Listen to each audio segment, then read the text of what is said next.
the first paper we're going to talk about is the role of IL-33 in regulating signaling in this development, neurodevelopment in the CNS.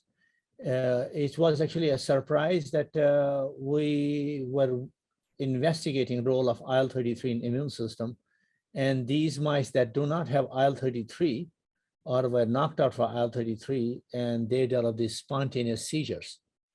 And as you are changing cages, they will go for these spontaneous seizures for a long period of time.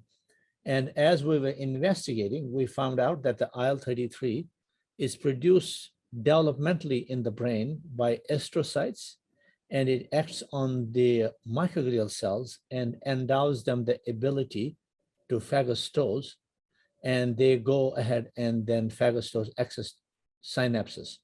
And if you don't have IL-33 coming at the right time during development, the pruning is not proper, and ultimately these mice have excess synaptic connections, which results in a lot of neurodevelopmental behaviors, including seizures, and they also have autistic-like behaviors. So that's actually a very interesting angle, whereby the immune cytokine is in fact critical for neurodevelopment. The question is that is this also true in humans?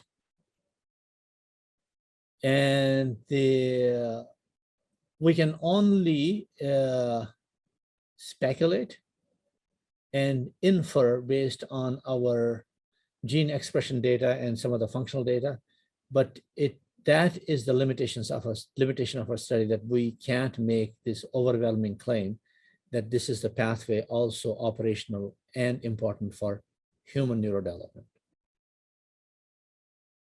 The question is, how is the IL-33 regulated in the brain during development, and how is its responses turned off on microglial cells?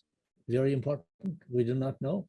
And can we, in fact, a priori predict in humans that there may be defects in this pathway in humans that may be making them susceptible to some of these neurodevelopment and neuropsychiatric diseases? So something very important, that it maybe a detailed GWAS analysis may allow us to do this. But interesting is that whether there are these polymorphic alleles of IL-33 or its receptor that is maybe predisposing you to neuropsychiatric disease, autistic behaviors, or seizures in humans. We kind of looked, but we haven't really done it. It needs a real good analysis. And superficially, initial analysis, something matches and something doesn't match. So it needs a much more thorough analysis to see whether there are polymorphic alleles that go with autistic or schizophrenic or even seizures in humans.